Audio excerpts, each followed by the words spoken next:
algo así.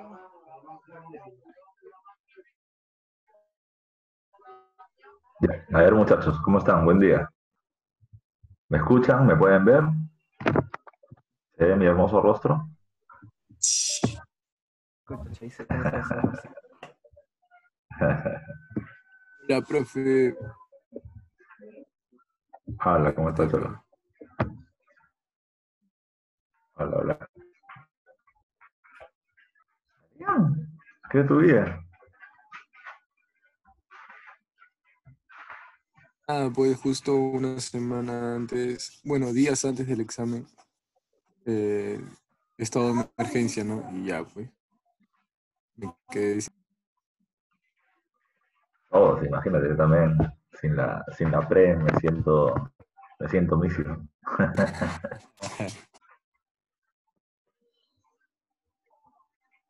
Me siento misio, no, estoy misio. Oh, ahora estoy en una chamba muy diferente. Bueno, bienvenidos a todos muchachos. Mi nombre es Francisco Mendoza. Salgo como Humberto Mendoza porque he tenido que crear una cuenta para que no se paralice la clase a los 40 minutos, sino para ir de largo. ¿Ya? Así que la semana anterior estuvimos con un grupo de más o menos 18 personas, ahora veo bastantes más, eso me da gusto. Para los que no me conocen, mi nombre es Francisco Mendoza, Pancho me conoce la mayoría. Soy profesor del APU, soy historiador, con una maestría en historia en San Marcos, profesor en la universidad, profesor en la Presa San Marcos, y tienen el gusto disgusto de tener clase conmigo de historia del Perú esta semana. Y en realidad, mi horario va a terminar variando un poquito, ya no nos tocaba creo que el día de ayer. Lo que pasa es que por este periodo de la emergencia médica me salió un trabajo nada despreciable económicamente y por eso es que no puedo terminar cumpliendo el horario específico que se me asignó. Entonces se va a mover un poco mis horarios, a veces en la tarde, a veces moviendo cuando es examen. Se me ha dado esa particular característica y bueno, vamos a comenzar. La semana anterior se hizo el tema del poblamiento americano. No lo subí al aula virtual, o sea, subí las diapositivas y las preguntas, pero no pude subir el video porque se me hizo un mundo. Así que ahora le voy a pedir apoyo a Miriam para que me ayude con eso también. Y esta semana vamos a ver el primer tema de avance del tema del poblamiento o el tema de historia del Perú. Eh, Comienzo con una cuestión muy básica, ¿no? Ya, si la historia, y eso le decía también la vez pasada, comienza cuando nacen los primeros seres humanos, tomando en cuenta que un humano es un animal racional productor de herramientas. Entonces la historia del Perú también va a comenzar cuando los primeros seres humanos estén presentes dentro de nuestro territorio. De esa manera, a ver. ¿Qué me muerde? Un ratito, no sé qué pasó. Miriam, no puedo compartir pantalla, ayúdame.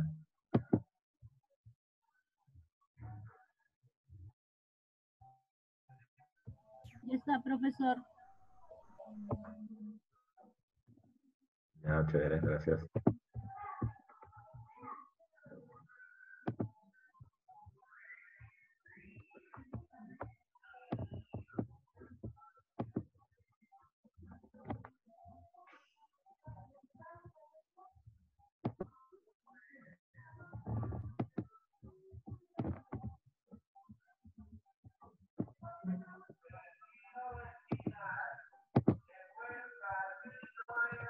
A ver, muchachos, los que están en sala, ¿pueden ver la diapositiva normal? Sí, Confírmenme, por favor. ¿Sí? sí, profe. Bacán. Bacán. Disculpen que a veces aparece bulla, tal vez por tu casa también es lo mismo, la gente que está con las complicaciones económicas sale a vender todas en la calle, en la mañana, en la clase de la mañana están vendiendo mandarinas, ahora están vendiendo huevos, no sé si esa es alguna indirecta hacia las personas, pero están pasando un poquito de bulla, ¿ya? Así que trabajemos ahora sí, le decía.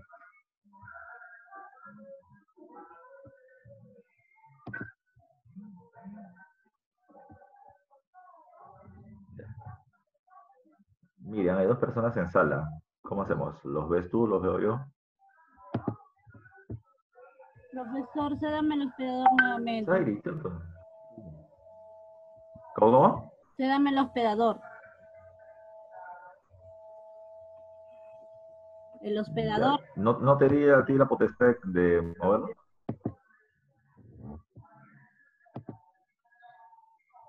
Ya, ¿y está?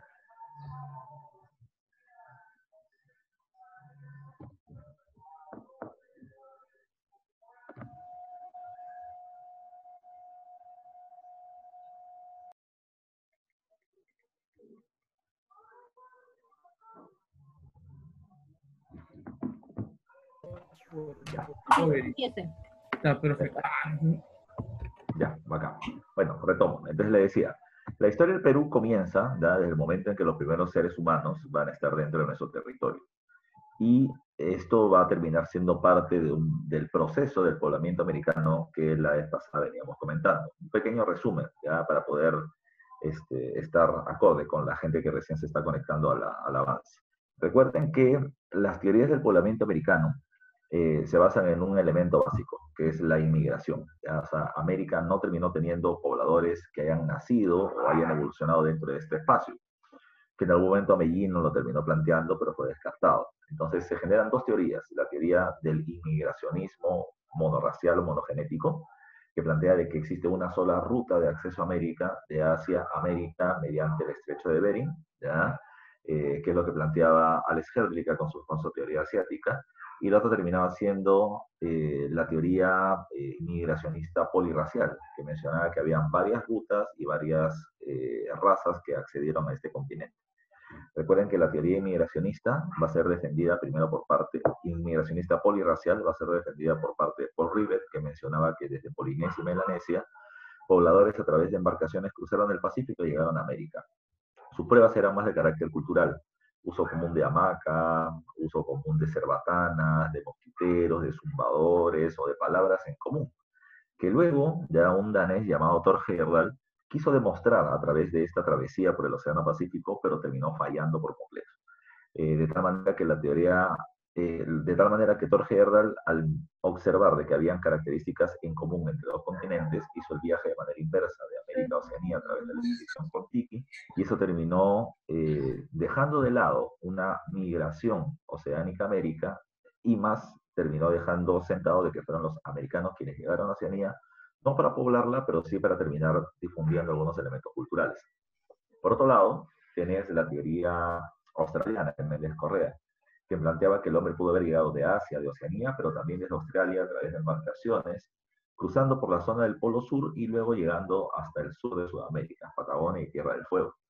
La única gran inconveniente de su teoría, no se olviden, era que no podía demostrarse el paso por el Polo Sur, ¿ya? Donde él mencionaba que en algún momento, gracias al Optimum Climaticum, o el inicio del Holoceno, se pudo haber cruzado por esa región sin terminar muriendo de frío. Pero no había pruebas físicas de que el hombre haya terminado cruzando por ese territorio.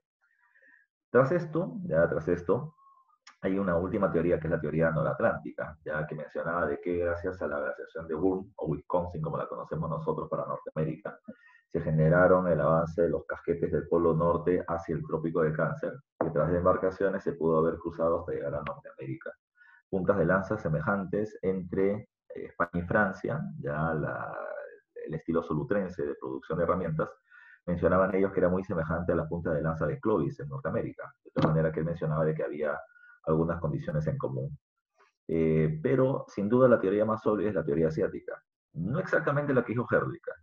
Herdlicka decía de que se cruzó por el estrecho de Bering porque había un puente de hielo que se congeló por la glaciación de Wisconsin. Lo que se ha demostrado luego es que si se cruzó por ahí es porque el nivel del mar descendió gracias a la apostasia glacial y se genera un corredor o un camino de tierra, el de Beringia. Y se pudo haber cruzado así de Siberia a Alaska por los llamados paleomongoles. El único inconveniente de esa teoría, ya se veía también en la anterior, el único inconveniente era terminar cruzando ya por el corredor de Mackenzie o por el corredor de hielo que iba de Canadá hasta los Estados Unidos. Demasiado largo como para poder cruzar a pie y por eso esa teoría comienza a ser debilitada. La otra teoría de paso de Asia a América es la llamada teoría marítima o la ruta marítima, Es decir, ya no se menciona de que se haya cruzado durante la época o durante la formación de un puente de tierra, pero sí se menciona de que se pudo haber utilizado embarcaciones para poder cruzar de Asia a América, jalados por la corriente del Kuroshio, y luego terminar avanzando por las costas de Canadá hasta entrar a los Estados Unidos y desde ahí comenzar el poblamiento.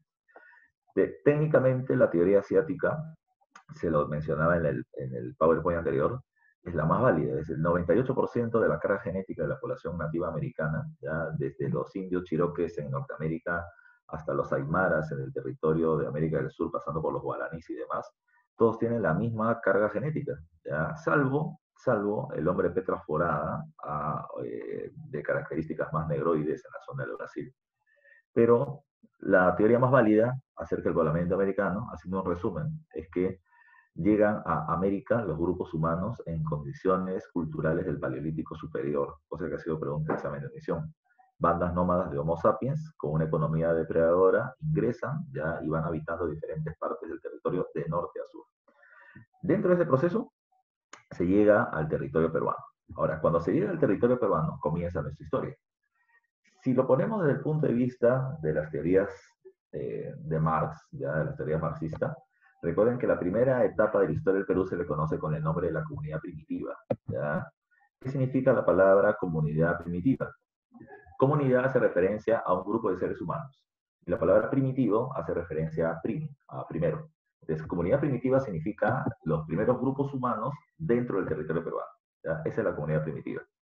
Ahora, ese término es utilizado por parte de Guillermo Lumbreras, arqueólogo ayacuchano, peruano, quien termina planteando eso como forma de poder interpretar la organización económica y social que van a terminar teniendo los primeros grupos humanos en nuestro territorio, semejante a lo que sería la comunidad primitiva en el mundo.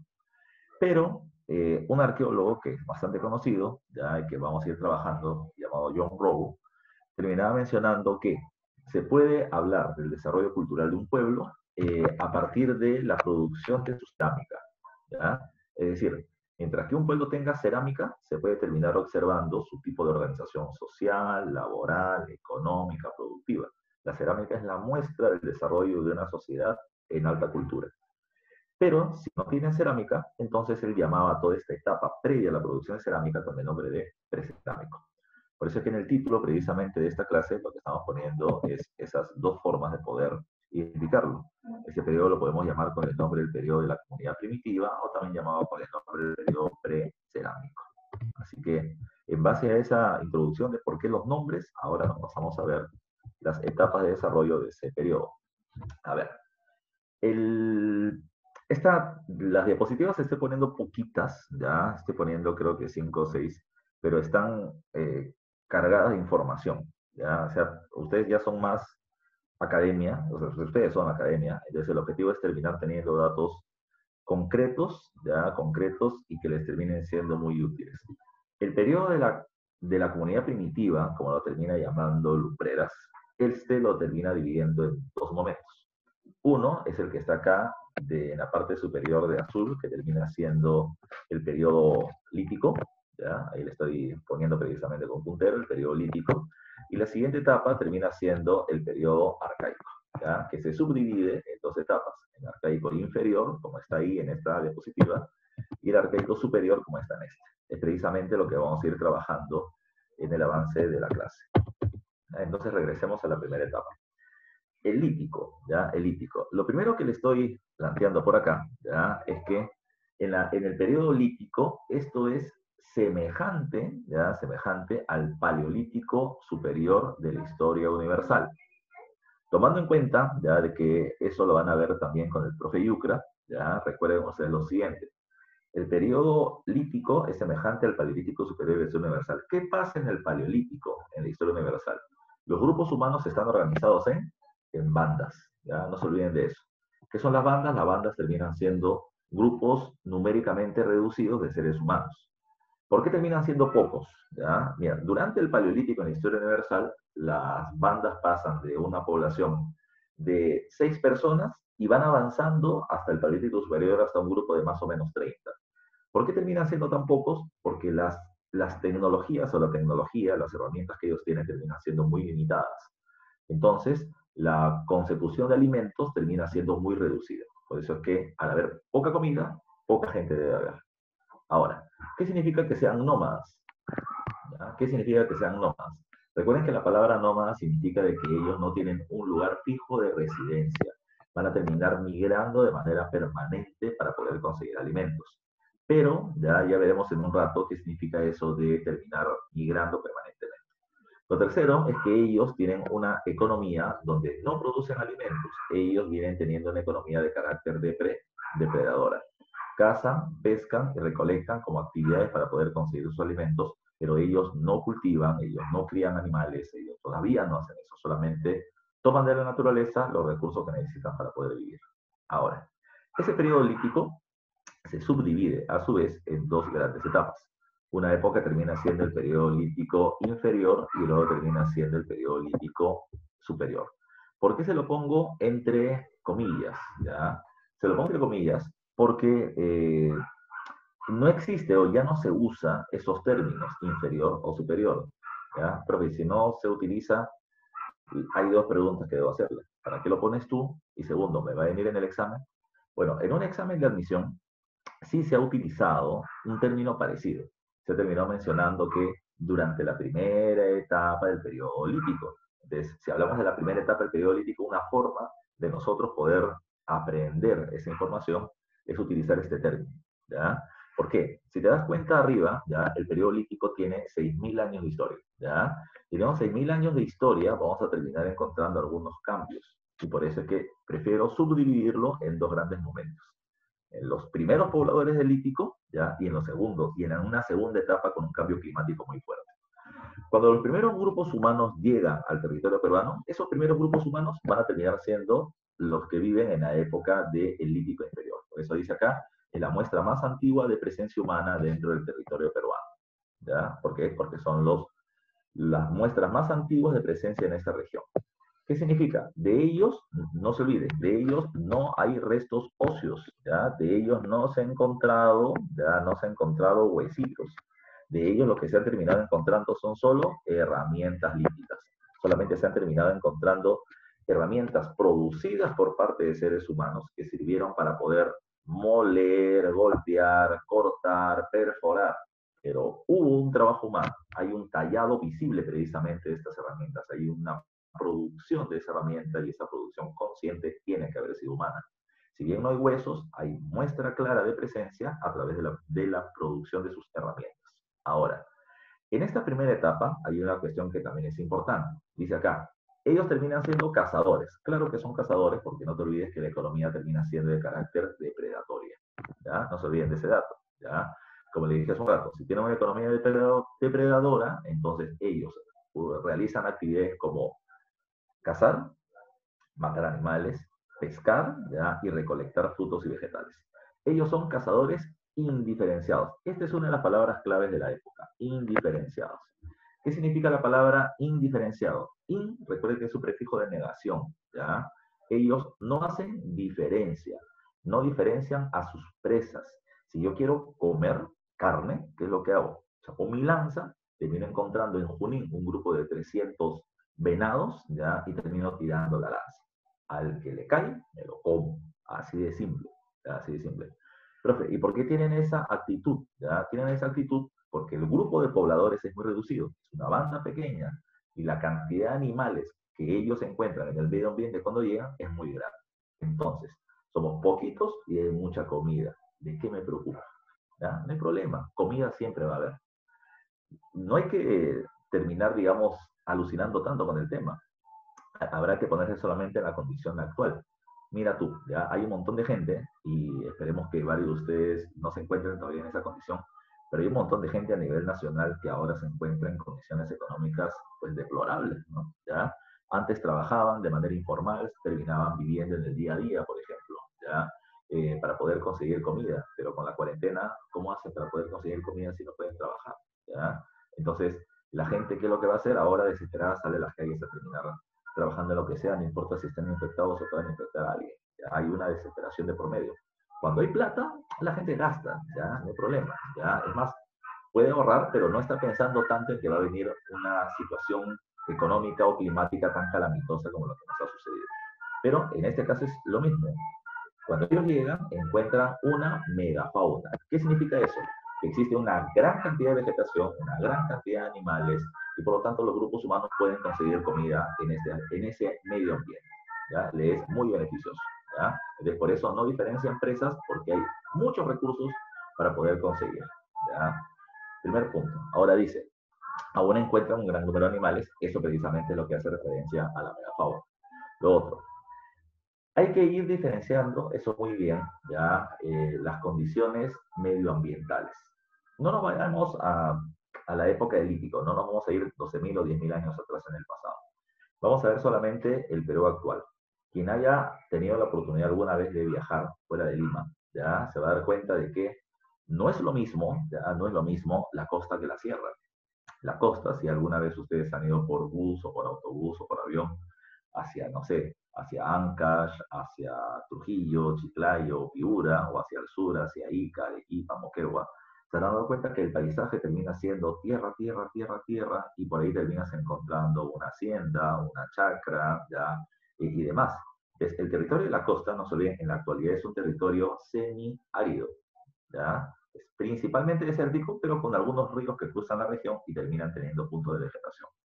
Pero eso no es lo que pasaba en la época del Lítico inferior. Cuando ellos llegan, no se olviden, hay megafauna, hay megaflora, hay vegetación en todos lados. Hay agua, ya que termina saliendo de los glaciares, agua en gran cantidad en los ríos, vegetación abundante en sierra y costa, animales en gran cantidad, y por lo tanto los humanos tenían un medio ambiente feliz, digamos, para poder conseguir alimentos y desarrollarse.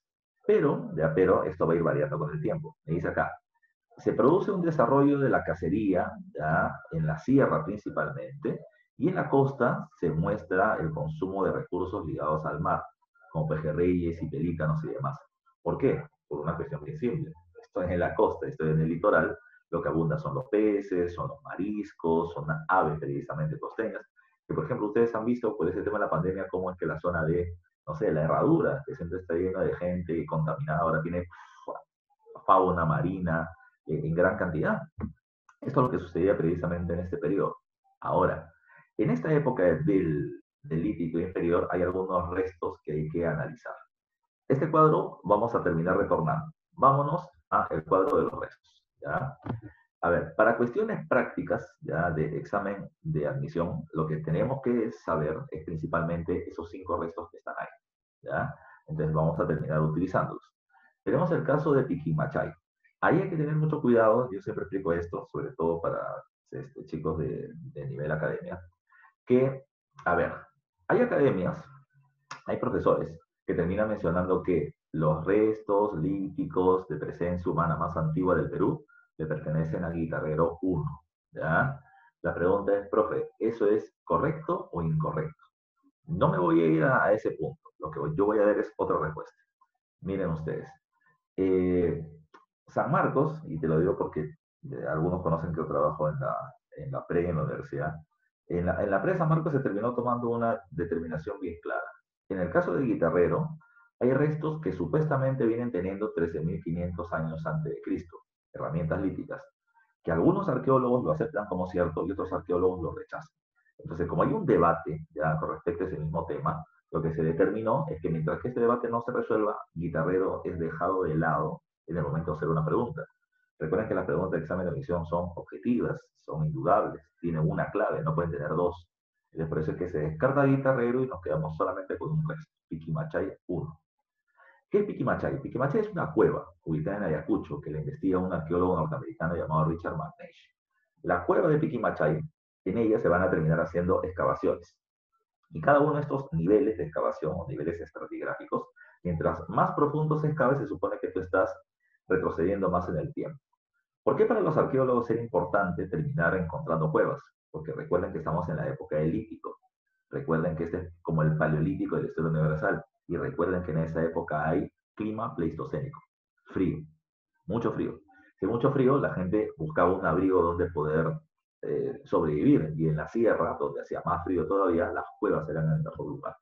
Así que él comenzó a encontrar niveles, ya niveles de excavación, y en algún momento terminó hablando de unos restos que ya no se hablan ahora, que son los restos del hombre de Pacaicasa, que se le terminó mencionando como, en algún momento como los restos de presencia lítica más antigua en el Perú con 20.000 años antes de Cristo, pero luego fue descartado.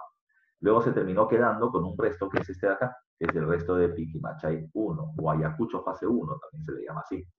¿Qué se encontró en Piquimachay? Se terminaron encontrando instrumentos líticos, es decir, herramientas de piedra que eran utilizadas por parte de estos hombres como chancadoras, raspadoras y lo que podríamos llamar como cuchillos. Al ser estos los restos más antiguos, indudablemente, porque Guitarrero, repito, está en debate, este es un dato que sí lo deben conocer. Esta ha sido pregunta de examen de la PRE, no de la universidad, pero es un dato que tienes que tener muy en cuenta. Los instrumentos líticos más antiguos del Perú terminan siendo el de Piquimachay. Y por eso es que se le considera, como dice ahí arriba, como la primera evidencia, la primera evidencia de presencia humana dentro del territorio peruano. Pero Piquimachay está en Ayacucho, eso es en la sierra. ¿Qué pasa en la costa? En la costa en realidad hay varios restos, pero el clásico ya termina siendo el resto del hombre de Chivateros. Chivateros está ubicado en el valle del río Chillón, ¿ya? Está en Caraballo, ya está bastante lejos del Agustino, más o menos el kilómetro 24 de Caraballo, ¿ya? ¿Qué es lo que se encuentra en Chivateros? En Chivateros lo que se encuentra es una cantera, ¿ya? ¿Qué es una cantera? Una cantera termina siendo un cerro, ¿ya? Es un cerro, ¿ya? Que viene teniendo roca, ¿ya? Una roca madre de buena calidad, una piedra llamada andesita. La piedra andesita termina siendo fácilmente fragmentable, ¿ya? O sea, se puede romper con facilidad a punta de percusión o golpes de piedra. Pero además lo bueno es que esta piedra es sumamente afilada. Entonces, esto servía para poder hacer, ¿ya? Y por eso el nombre de taller lítico, ahí se terminaba tallando la piedra para poder hacer herramientas. Profe, ¿me estás diciendo que en Chivateros se han encontrado herramientas de piedra? No. Lo que se ha encontrado en Chivateros es esto, llamado preformas. ¿Qué significa? De que yo he tenido un bloque de piedra así, y este bloque que logré sacar del cerro, lo voy golpeando, le voy dando forma hasta que me quedo con la punta de lanza. Todo el resto que queda, ya, del tallado, es lo que ha quedado acá. Lo que encuentras en Chivateros es un basurero, ¿ya? Así, literalmente es un basurero, ¿ya? Ahora, cuando la gente que llegaba a Chivateros terminaba produciendo sus herramientas, se iba, ya se iba. Y por eso me dice acá de que los restos de Chivateros están relacionados a la tradición paijanense. Paiján, como lo vamos a ver acá, miren ustedes, Paiján se encuentra en La Libertad. ¿Qué significa eso? De que de la zona de Lima hacia el norte, hacia la costa norte, se han terminado encontrando herramientas con ese tipo de piedra de la zona de Chivateros. Entonces, aguanta, me está diciendo que la gente bajaba desde La Libertad hasta Lima para poder producir las herramientas, más o menos, ya más o menos. Lo que hay que tomar en cuenta es que la gente se pasa a dos, ¿ya? La gente se pasa, y no se olviden que la población es nómada, no viven en un solo lugar, ya no viven en el Agustino, ya viven en un lugar y se van moviendo para conseguir los elementos ya durante esa época. Ahora, ¿qué significa esta situación? Parece que la gente decía, oye, por si acaso hay chivateros en Lima, hay buena piedra para hacer herramientas, pero la gente bajaba, ¿ya? Y la gente bajaba ya a hacer sus herramientas y se iba moviendo con el proceso de la migración. Ahora, además de chivateros, le estaba poniendo en el cuadro anterior, miren ustedes, que así como está Piquimachay, que ya te mencioné, y está chivateros, que acabamos de hablar ahorita, ¿ya? También hay otros dos restos importantes. Hawái, ¿ya? Pero que se encuentra en Lima, no en las islas del Pacífico, y Tacaway en Moquegua. Esos dos son casos muy especiales, porque esos dos están ligados al tema de la pesca costera. En Tacaway se han encontrado, por ejemplo, restos de huesos de pelícanos y de restos de pejerreyes fragmentados, ¿ya? De tal manera que parece que los hombres los terminaban cazando, los terminaban pescando y terminaban rompiendo sus huesos para poder absorber el tuétano. El tuétano es una suerte de masa gelatinosa que está en los huesos y que termina teniendo mucha proteína. Entonces ellos no desperdiciaban ningún tipo de recurso de los alimentos para poder consumirlos. A ver, muchachos, por si acaso, si tienen alguna pregunta, lo pueden poner en el chat, ¿ya? Y la respondo sin complicaciones, ¿ok? Entonces, eso es lo que pasa en el periodo lítico, no se olviden. Bandas nómadas, ya bandas nómadas que van a terminar buscando, ya que van a terminar obteniendo los recursos mediante la depredación, ya. No se encuentran restos óseos, solamente herramientas líticas, y tenemos restos como Piquimachay y Chivateros que son fundamentales, y Tacaway y Hawái que son precisamente a los restos más antiguos de la costa, por si acaso. Hawái es más antiguo que Tacaway todavía. Están ligados a la consecución de alimentos mediante las actividades como la pesca. ¿Ok? Eso pasa en la primera etapa del lítico. En la segunda etapa, la situación cambia. ¿Ya? La situación cambia. ¿Por qué? Porque ya encontramos una condición climática diferente. ¿Qué se produce? Se produce la llamada glaciación de Lauricocha. ¿Ya? La glaciación de Lauricocha. Miren ustedes, vuelvo a repetir este concepto. Fundamental para la supervivencia humana es el consumo de agua, pero además de eso, también para que crezca la vegetación y pueda terminar recolectando. El agua de nuestros ríos, ya en su inmensa mayoría, termina siendo de carácter de desglaciación. Los glaciares, ya las puntas de las cordilleras, ya están hechas de hielo, y ese hielo se derrite. Ese hielo derretido va a terminar dando agua que entra o que va por el cauce de los ríos, avanzando de la sierra hacia la costa. ¿Ya? ¿Qué pasa en un periodo de glaciación? En un periodo de glaciación lo que vamos a terminar encontrando es que estos hielos de los glaciares no se derriten con facilidad. Y como no se derriten con facilidad, entonces la cantidad de agua líquida, ¿ya? O de agua dulce se reduce. Y como se reduce, la cantidad de agua cae, la cantidad de vegetación se reduce y la cantidad de animales se ve perjudicada. Esto va a terminar siendo muy fuerte en la sierra, ¿ya? Donde antes había vegetación en abundancia y ahora va a reducirse, pero va a ser peor en la costa, porque como el agua viene de la sierra a la costa, ya a la costa llega muy poquito. Por eso que la costa entra en un proceso, como dice acá, de desertización. Tomando en cuenta eso, ya estamos dividiendo la segunda etapa del lítico, influenciada por la glaciación de Lauricocha, en dos etapas, ¿ya? O por dos regiones. Lo que pasaba en la sierra y lo que pasaba en la costa. ¿Qué pasaba en la sierra? Ya les mencionaba. Se reduce la cantidad de agua dulce, ¿ya? Es decir, se reduce la cantidad de agua en estado líquida, ¿ya? En los ríos y por lo tanto disminuye la cantidad de vegetación y también disminuye la cantidad de animales. Eso va a terminar afectando tremendamente a la población de la sierra. ¿Qué va a suceder? Ante estas afecciones, siempre la población va a terminar dando alguna respuesta. ¿Y la respuesta cuál va a ser? Antes yo tenía 300 animales para poder cazar y ahora solamente voy a poder, y ahora termino encontrando ya no 300, encuentro 50. La población crece y la cantidad de animales termina reduciéndose. El hombre se da cuenta de que esto se debe a dos cosas. Uno, a que yo los estoy cazando de manera permanente. Y segundo, de que el clima ha variado. ¿Ya? Entonces la gente dice, si sigo cazando bajo las mismas condiciones, ya a la misma velocidad o con la misma fuerza, la cantidad de animales o la cantidad de comida que voy a tener en el futuro va a ser muy reducida. ¿Ya? Si mato mucho ahora, me quedo sin comida luego. Entonces, ¿qué vamos a hacer? Vamos a terminar haciendo lo que dice acá, una cacería de carácter selectiva. ¿Ya? No se olviden, ¿ah? Pasamos de cazadores indiferenciados en la época del lítico, ¿ya? Pasamos de cazadores indiferenciados en la época del lítico a una cacería selectiva en la época del lítico superior. ¿Qué significa eso? Yo tengo un grupo de animales, te había dicho, pasamos de 300 a 50. Entonces, de esos 50 voy a ver a quién caso. Entre ellos tengo animales machos y hembras, ¿ya? Pero además de eso lo voy a diferenciar no solamente por sexo, sino también lo voy a diferenciar por grupo etario, por edades. Tengo animales cachorritos, ¿ya? Cachorritos y cachorritas. Tengo jóvenes, hembras y machos, y tengo adultos, hembras y machos. Entonces, ¿qué va a pasar? Se va a terminar seleccionando, ¿ya? Seleccionando para poder ser cazado y alimentarse de ellos, no los cachorros, porque tienen poca carne. Mejor espero que crezcan y ahí me las pongo.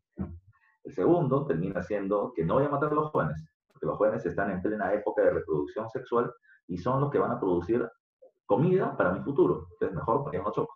De los adultos, las hembras todavía se siguen reproduciendo. Los machos van perdiendo vigor sexual con la edad. Así que, por lo tanto, mejor terminamos capturando a los animales machos adultos y ellos van a ser la presa seleccionada para poder ser cazada y base del alimento. Esta técnica, ya de la cacería selectiva, se realiza mediante esto de acá llamado la técnica del Chaco. ¿Qué cosa es la técnica del Chaco? Es el hecho por el cual los grupos humanos van a rodear a los animales, literalmente, y los van a terminar rodeando y van a terminar capturando al macho adulto. Ese macho adulto va a terminar siendo base de alimento, va a terminar siendo base de leche, va a terminar siendo base de piel que ellos van a poder utilizar, ¿ya? Y esta técnica del Chaco se observa en las pinturas rupestres, donde hay cacería selectiva, ¿ya?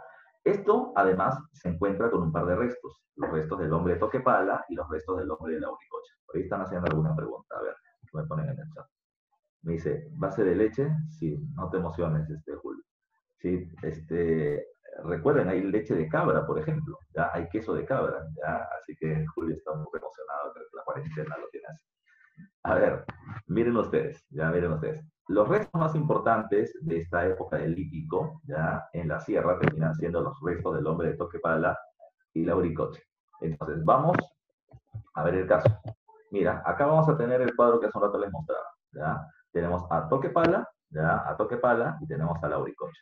Toquepala está ubicado en Tacna. Ah, profe, si es Tacna es costa, entonces no.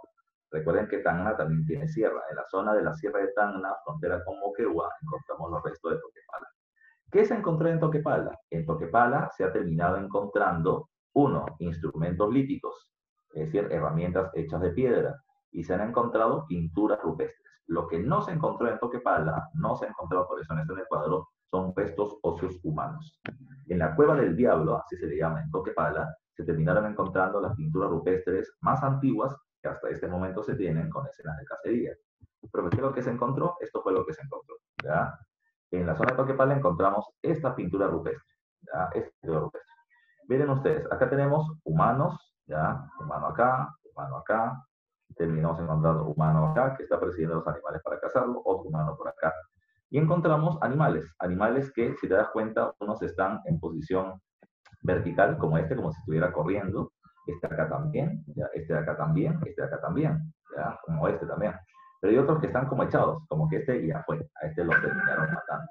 Mira este de acá, es como una suerte de representación de humanos que han hecho como una suerte de vestido diferente para terminar atemorizando a los animales. Pero se hizo la cacería. Entonces, no se han matado a todos. Hay varios hombres que están rodeando animales y uno terminó siendo la presa que ha sido capturada. Además, acá, en la parte que le estoy poniendo con el puntero, hay como una suerte de reja, ¿ya? Al parecer, es como si los humanos hubiesen agarrado palos o troncos y los hubiesen estado arrinconando los animales para terminar capturando la presa que terminaban deseando. A ver, atención, pregunta en el chat. ¿Qué cosa me dicen? Dicen, profe, ¿es una jirafa primitiva? No, no es una jirafa primitiva, ¿ya? Sino que si tú ves, por ejemplo, a los animales como los venados tienen cuello largo. Si tú ves a los animales como los auquenios, como el guanaco, ¿ya? O la taruca antigua, tienen cuellos largos. No son venados, no son jirafitas. Pero esto es parte de esta cacería colectiva, ya en donde se termina capturando una presa en particular. Lo que encontramos, ya en el caso de los restos del hombre de Lauricocha, en la sierra también. Lauricocha está ubicado en Huánuco, en la sierra de Huánuco, y de ellos se van a encontrar ¿qué cosas? Se encuentran herramientas hechas de piedra, se terminan encontrando pinturas rupestres, ¿ya? Se terminan encontrando pinturas rupestres y se terminan encontrando además restos óseos humanos. Pero vamos primero con las pinturas rupestres. Esto que está acá, esto que está acá,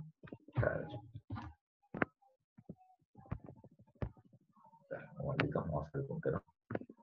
Esto que está acá termina siendo las pinturas rupestres que se encontraron en la cueva de Huargo. ¿Ya? La cueva de Huargo o de Chaclarraga terminan siendo las muestras de las pinturas rupestres del hombre de Lauricocha. Miren ustedes, acá hay un humano, ¿ya?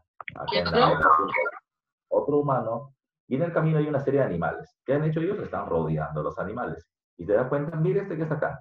Este de acá tiene como una lanza clavada en el cuello. Y mire este que está acá tiene como una lanza clavada en el lomo. O sea, estos han sido los animales que ellos han logrado rodear y capturar. Es parte de su cacería colectiva y selectiva que vienen haciendo estos hombres en la época de Lauricocha. Lo otro que termina siendo importante en Lauricocha es que ahora sí se encuentra en esta época del Lítico restos óseos humanos, ¿ya? Restos óseos humanos. Ahora, en el caso de Lauricocha, estos son considerados como los restos óseos más antiguos de la sierra peruana, ¿ya? De la sierra peruana. Mientras que Paiján, ahorita lo vamos a ver, es considerado el más antiguo de la costa, ¿ya? No se olviden, ¿eh? En esta época del Lítico superior ya encontramos huesos humanos. Ya hablamos de la sierra, no se olviden, en la sierra, la sección de Lauricocha disminuye la vegetación, se realiza caza selectiva mediante la técnica del Chaco y hay pinturas rupestres. En la zona de la costa, ¿qué sucede? En la zona de la costa, como te decía, como hay menos agua derretida de los glaciares, la cantidad de agua de ríos en la costa disminuye tremendamente. Por lo tanto, se va a terminar generando en la costa un proceso de desertización.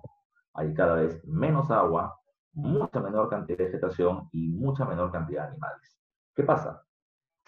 Al producirse esto, los grupos de animales, que también migraban para poder conseguir alimentos, o se mueren de hambre o se van de la costa. Los animales de gran tamaño, ya como pénidos o como venados, etcétera, se van o se mueren. De tal manera que quedaron animales de poco tamaño y además de eso recursos en la zona de la costa.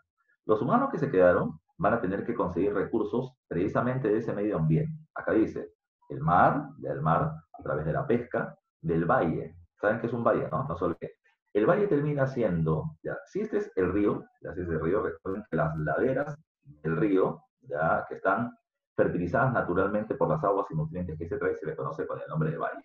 Entonces, el hombre obtiene alimentos del mar y del valle, ya, del valle. Este es el mejor lugar para vivir, donde llega la poca agua de ríos hacia el mar, este es el mejor lugar para vivir. Tengo agua dulce que beber, tengo peces precisamente en el río y también tengo peces y mariscos en el mar. ¿Qué cosa es la loma? A ver, me están haciendo preguntitas. A ver, dice, profesor, en la Uricocha se encontraron 11 entierros, ¿no? Sí. Estaban presentes en el megaterio. Bueno, los megaterios son animales de gran tamaño como si fueran mamuts. Sí hay animales de ese tipo.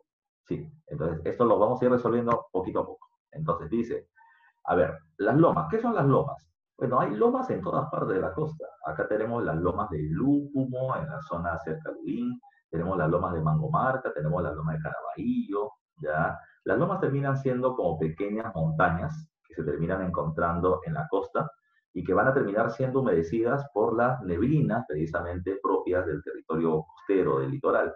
Esta zona se va a terminar llenando de humedad, se va a poner verde, así que crece pequeña vegetación, hay animales que van a terminar migrando para poder conseguir alimentos ahí, y los grupos humanos también terminan yendo a ese lugar para poder comer los animales que llegan. Zorritos, lagartijas, se encuentran un venado, ya se sacaron la tinta, ya, pero hay forma de poder conseguir alimentos. ¿Qué son los humedales? Los humedales son como, por ejemplo, los pantanos de villa. Los humedales están cerca a las costas. Hay zonas donde hay pantano, vegetación y demás, en donde sobre todo aves migrantes de diferentes territorios utilizan este lugar como zona de descanso para poder seguir su viaje. Este es un lugar especial porque el hombre termina teniendo ahí una gran cantidad de que puede terminar matando y puede conseguir y puede utilizarlos como alimentos. Entonces, ¿qué ha pasado? Esto de acá, no se olviden, ya para los que tienen experiencia, ha sido pregunta de examen de admisión. ¿Ya? Los grupos humanos en la costa, en el periodo lítico, van a terminar adaptándose a este medio ambiente para poder conseguir sus alimentos. Ahora, ¿qué me dice acá? Se establece una adaptación, ya una adaptación de la dieta. Claro, el hombre ya no tiene animales grandes, la cantidad de carne roja que puede consumir se reduce, pero tengo pescados y mariscos. ¿Ya? Así que por lo tanto va a terminar obteniendo de esos sus alimentos. ¿Ya? Pero no es lo mismo comer carne que pescado, ¿cómo que no? Tiene una gran cantidad de proteínas, tiene una gran cantidad de omega 3, de fósforo, es una base alimenticia muy fuerte, ¿ya? Así que se va a terminar utilizando durante este periodo. Y el resto más representativo de la costa en el Lítico superior termina siendo el resto de Paiján. Entonces ahí, en el cuadro encontramos a Paiján. ¿Ya? Paiján está ubicado en La Libertad, en la costa. ¿Ya? ¿Y qué se ha encontrado con él? Lo que se ha terminado encontrando son dos cosas importantes. Restos óseos humanos, ¿ya? Que son los más antiguos de la costa peruana. No se olviden de eso. Los restos óseos humanos más antiguos de la costa peruana le pertenecen al nombre de Paiján. ¿Ya? Ahora, profe, una pregunta. ¿Cuáles son los restos humanos, óseos humanos, más antiguos del Perú? Esa es una cuestión a tomar en cuenta. Miren ustedes, ya miren ustedes. A ver, Paiján tiene una cantidad aproximada de 8.000 años antes de Cristo. ¿Ya? Pero recuerden que en la arqueología existe algo llamado con el nombre de cronología relativa.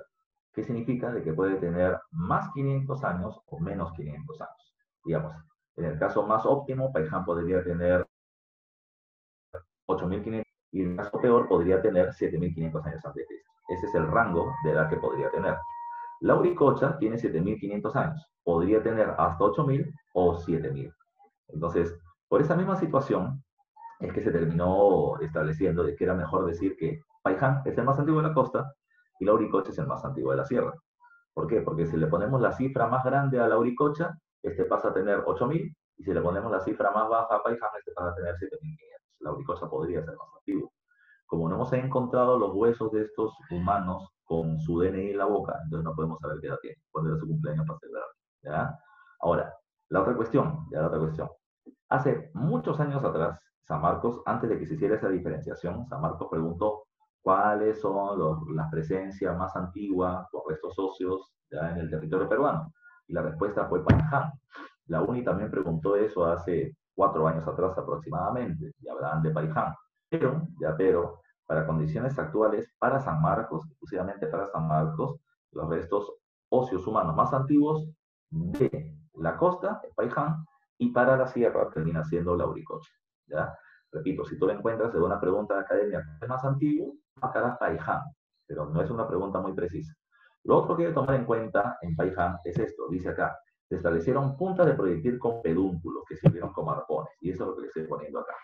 Acá hay una suerte de evolución ya de las herramientas líticas que se han producido en la época de esta primera etapa de la historia de Perú. Acá me dice, pieza con retoque mínimo. ¿Qué significa eso? Recuerden que la piedra, ya la voy a terminar encontrando en bruto y lo voy a terminar tallando, ¿ya? Con un sistema que se llama percusión. A punta de golpes le voy a dar la forma, ¿ya? Ahora, luego tienes la preforma de chivateros. Digamos, esa termina siendo las primeras muestras en que se viene haciendo un tallado cada vez más fino en el territorio peruano. Luego tienes las puntas foliáceas, que tienen forma de hoja, ¿ya? Esas puntas foliáceas las vamos a terminar encontrando en la Uricocha. Y en Paiján lo que terminamos encontrando es una punta de lanza con pedúnculo. ¿Qué es el pedúnculo? El pedúnculo es esta parte inferior de la punta, o del proyectil, de la punta de lanza. ¿Para qué servía eso? Para terminar poniendo un tronco y poder hacer una lanza alargada. Esto le daba una mayor estabilidad a la lanza para poder utilizarla como herramienta. Pero además hay que tomar en cuenta algo. Esta punta de lanza de Paiján es más o menos así. ¿Ya? Así, ¿ya? O sea, acá quiero que te des cuenta que viene teniendo como puntitas, ¿ya? Tiene como puntitas aquí y una puntita acá. ¿Por qué? Porque no se olviden de que este hombre de Paiján está en la costa, y así como él está adaptándose a poder consumir alimentos costeños, ¿ya? Recuerden que tiene primero que capturarlos. Una punta de lanza muy grande no me servía para poder matar a un pez, ¿ya? Para poder pescarlo. Por eso mismo es que tenían que hacer herramientas también pequeñas, ¿ya? Que terminen sirviendo para poder atravesar a un pescado y que el pescado no se salga, lo termines enganchando. Eso es lo que terminamos encontrando con estas puntas de lanza con pedúnculo, o estas arpones que hicieron el hombre de Paiján. Así que no se olviden de este cuadro que termina siendo fundamental para ustedes. Estoy marcando, pero ustedes tienen el PPT, el PowerPoint en su aula virtual, y ahí pueden terminar teniendo el PowerPoint más limpio. ¿Ya? Ahora nos vamos a la siguiente etapa, que es el arcaico. Por ahí estaban unas preguntas, a ver. La Chay. Claro, las lomas de la Chay, ¿no? Ya es un ejemplo también. ¿Ya? Como el puntero del mouse, me dice Julio Espejo. ¿A qué te refieres, Julio? El pedúnculo. Más o menos, con la... no tanto, porque el pedúnculo, vuelvo a repetir, tiene que tener esa parte inferior, ya como una suerte de cuadradito para que se enganche el tronco, que nos va a servir como soporte para el tronco de la lanza. A ver, sigamos avanzando. Ya hemos hecho hasta ahorita aproximadamente 40 minutos de clase, 50 minutos de clase, y hemos hecho el líquido. Ahora vamos a la otra etapa, que es el arcaico. A ver, miren ustedes, vamos a ponerla en la diapositiva anterior. No se olviden de lo siguiente, muchachos. Este termina siendo ya una forma de poder recordar lo que vas a ver en Historia Universal. Tienes una primera etapa llamada con el nombre del Pleistoceno y una segunda etapa llamada con el nombre del Holoceno. El Pleistoceno es la época de las glaciaciones y el Holoceno es la época del calentamiento natural de la Tierra. En el Pleistoceno encontramos el periodo paleolítico, y el paleolítico se termina dividiendo en 3: paleolítico inferior, medio y superior. No se olviden que el paleolítico superior de la Historia Universal es semejante al lítico de la historia del Perú. Ahora, En el Holoceno, ya en el Holoceno encontramos dos etapas, una llamada el Mesolítico y una llamada el Neolítico. El Mesolítico, ya de la historia universal que vas a ver con el profe Yucra, es semejante al arcaico inferior de la historia universal, y el Neolítico termina siendo semejante al arcaico superior de la historia del Perú. ¿Ya? Es un punto que debe tomar en cuenta. ¿Qué me dice? ¿Ya? Ajá. Claro, una fecha, esa es la punta de lanza con Perú. Entonces, no se olviden, ¿eh? El Paleolítico superior es semejante al Lítico, el Mesolítico es semejante al arcaico inferior, y el Neolítico es semejante al arcaico superior. No se olviden ese dato. Ahora, ¿por qué? Porque lo vamos a utilizar ahora. El arcaico inferior. El arcaico inferior termina siendo, y eso es lo que le acabo de decir ahorita, semejante al periodo mesolítico de la historia universal. ¿Qué pasaba en el Mesolítico? Primera condición, como le estaba poniendo hace un ratito, miren ustedes. ¿Ya? ¿Qué pasaba en el Mesolítico? Hay un primer cambio. El frío del Pleistoceno, ya el frío del Pleistoceno entra en una época de crisis. ¿Ya? Si te das cuenta, va cayendo el frío del Pleistoceno. ¿Por qué? Porque va aumentando la temperatura en el Holoceno. ¿Ya? Ese cambio climático va a terminar siendo fundamental. Se produce el inicio del Holoceno. ¿Ya? ¿Qué significa? Un clima más cálido, hay más calorcito. Profe, ¿eso es bueno o malo? Depende, ¿ya? Como todo en la vida, tiene partes positivas y partes negativas. ¿Qué significa? Cuando hablamos del inicio del Holoceno, implica que la temperatura va aumentando. ¿Cuál es la parte buena? Uno, los hielos de los glaciares se van derritiendo. Hay más agua en los ríos. Segundo, el clima es más benigno, hace más calorcito. Por lo tanto, yo ya no tengo por qué estar metido buscando un refugio como una cueva para poder vivir. Es más, no se puede vivir en la cueva. ¿Por qué? Porque la cueva es un cerro, o sea, está en el cerro, es pura piedra. Y si afuera hace calor, este es una pachamama, ¿no? Es un horno. Yo no puedo vivir ahí, tengo que salir. ¿Ya? La otra cuestión es que al haber más calor, ya más calor, el agua del mar se va a terminar evaporando y va a terminar habiendo más nubes. Y si hay más nubes, hay más lluvias, más agua. Pues hay toda una serie de condiciones positivas. ¿Ya? La otra cuestión es, no se olviden, el hombre, como te decía, ya no va a terminar viviendo en las cuevas, sale de las cuevas y va a terminar viviendo en centros llamados con el nombre de aldeas. Se desarrolla la vida aldeana. ¿Ya? ¿Qué significa la vida aldeana? Bueno, dice acá, se van a terminar teniendo viviendas temporales fuera de las cuevas. El hombre ya no vive en cuevas, sale de las cuevas y va a terminar formando pequeños abrigos o pequeños espacios de vivir fuera de las mismas porque hace demasiado calor. Estas viviendas se les conoce con el nombre de aldeas. No se olviden, esto se lo pregunta examen de admisión. Otra cuestión a tomar en cuenta, ¿ya? Lo que no es positivo, la parte complicada de este inicio del Holoceno, es que al aumentar la temperatura también terminan aumentando las zonas desérticas, ¿ya? Los desiertos van creciendo, entonces los hombres ya no pueden hacer lo mismo que en el Lítico, que se movilizaban de un lugar a otro para poder conseguir alimentos. ¿Qué es lo que van a hacer? Lugar donde encuentran ya que hay alimentos de manera permanente, ahí se van a quedar la mayor cantidad de tiempo posible. En el Lítico, el nomadismo era estacional. Con el cambio de las estaciones, cada 3 a 6 meses aproximadamente, los grupos humanos migraban, ¿ya? Para poder conseguir alimentos, porque había más agua en un lugar o menos agua en otro. Pero en esta época ya no. Cada vez hay más agua en los ríos, pero ya hay lugares donde el desierto va aumentando. La gente, ¿qué es lo que hace? Hace lo mismo de siempre. Yo me podía mover de un lugar a otro, ¿ya?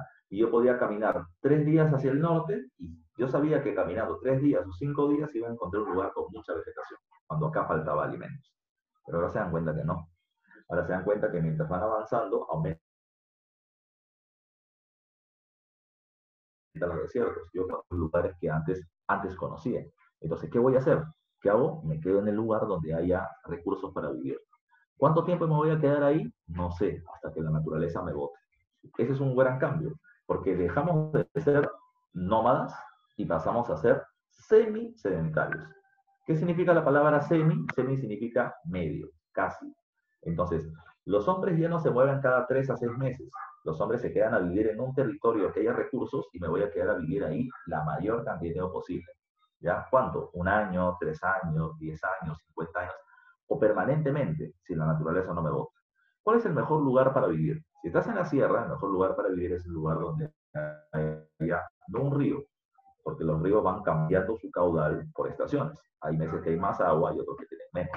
Pero el mejor lugar para vivir es un lago o una laguna. tienes agua dulce para beber permanentemente, crece, hay peces que los puedo capturar, crece vegetación que puedo recolectar, vienen animales a comer que los puedo cazar. Este es el mejor lugar para vivir. Y me quedo ahí hasta que el cambio del clima seque ese territorio y ya no pueda conseguir alimentos y migraré. Eso, repito, puede pasar después de 1 año, 3 años, 10 años, 50 o nunca. Me quedo a vivir permanentemente en el lugar. Esos los grupos son semisedentarios en promedio. En la costa, parece que en la costa los grupos humanos se hicieron sedentarios más rápido. ¿Por qué? Porque tengo el río, no se olviden, aquí está el río que forma un valle y aquí está el mar. Y en este espacio tengo todos los recursos para vivir. Tengo peces, ya en el río, en el mar, tengo mariscos, crece la vegetación, etc. Es el mejor lugar para poder vivir. La economía, dice acá, es una economía mixta. ¿Qué significa? Mixto significa que hacen varias cosas a la vez. Antes, en la época del Lítico, la economía era solo de carácter depredadora. Pero ahora los grupos humanos, ¿qué hacen? Son depredadores, es decir, ellos están cazando, pescando y recolectando, pero a la vez se inicia la domesticación de plantas y animales. Recuerden esa palabra, domesticado, ¿ya? La palabra domesticación, ¿ya? La palabra domesticación viene de dos, o sea, se le puede terminar relacionando a dos raíces. La palabra domesticación viene de domar. ¿Qué cosa es domar? Domar es controlar, ¿ya? Es controlar. Es decir, controlado a un grupo de plantas, ¿ya? A los animales sobre todo. Recuerden que los animales y las plantas en esa época tienen una vida salvaje. ¿Qué significa que tengan una vida salvaje? De que crecen libres en la naturaleza, ya no están siendo controlados, pero ahora el hombre sí los controla. La palabra domesticación también viene de la palabra domicilio, ya también viene de la palabra domicilio. Y la palabra domicilio, muchachos, permítanme un segundito, quiero hacer algo, por favor.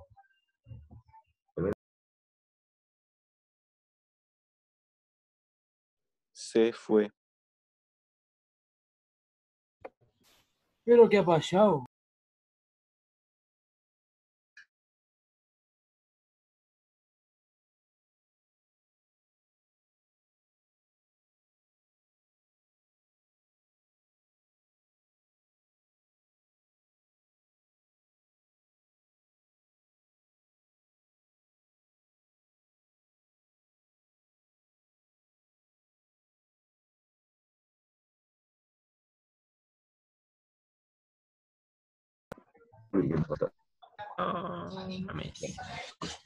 Para esto audio, yo que sé.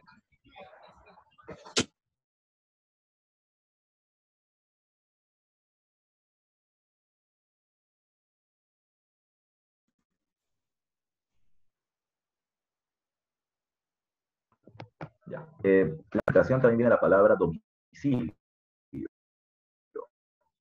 ¿Ya? Domicilio significa casa, ¿ya? Entonces, ¿a qué ya estoy haciendo referencia? Lo que sucede es que, antes repito, las plantas y los animales crecen libres en la naturaleza. ¿Qué es lo que está haciendo el hombre? Digamos, digamos, la cantidad de vegetación que antes había se reduce. Profe, pero ¿cómo se reduce si hay más agua? Sí, porque también hay cada vez más desiertos. No se olviden de esa condición, ¿ya? Entonces, si antes ya tenía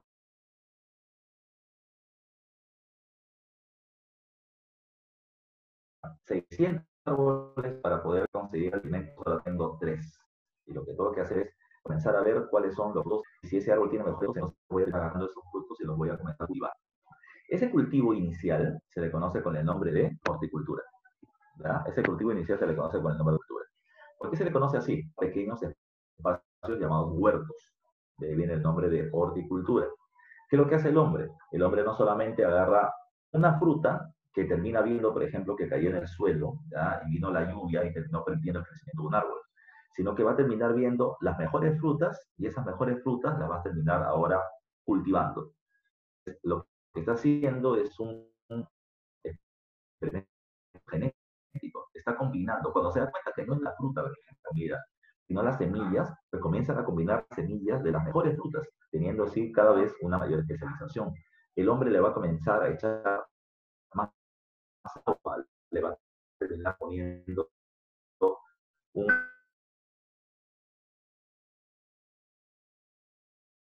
cuidado de la producción del crecimiento de alimentos. Ya disfrutó, la gente eran pequeñitos, con 3 o 4 ahora van creciendo en tamaño. van teniendo del perfeccionamiento de la crianza de los animales. Me preguntan por interno, me dice, profe, ¿desde qué año hasta qué año duró el arcaico? Ya. Miren, si el lítico duraba del 12.000 al 6.000, el arcaico duraba del 6.000 hasta el 2.000. El arcaico inferior va del año 6.000 hasta el año 3.500 aproximadamente, y el otro va del 3.500 hasta el 2.000 aproximadamente. ¿Sí? A ver, sigamos avanzando. Dice acá, la domesticación de plantas se le llama horticultura, ¿ya? Y la domesticación de animales se le conoce con el nombre de pastoreo. Pastoreo. Ahora, hay una diferencia entre lo que pasa en la sierra y lo que pasa en la costa. En la zona de la sierra encontramos, dice ahí, el desarrollo de la horticultura, ¿ya? Y lo encontramos con ejemplos como Nanchoc y Guitarrero, y la domesticación de animales con Telemachay y Piquimachay, cosa que lo vamos a ver en un ratito en el cuadro. Y en la costa, como le decía, ¿qué es lo que ha sucedido? ¿Ya? En la costa se va a terminar generando una mayor pesca. A ver, en el caso de los restos de la pesca inferior, acá terminamos teniendo algunos restos. Por ejemplo, ¿qué encontramos? A ver, ya les había mencionado hace un rato, Nanchoc y Guitarrero.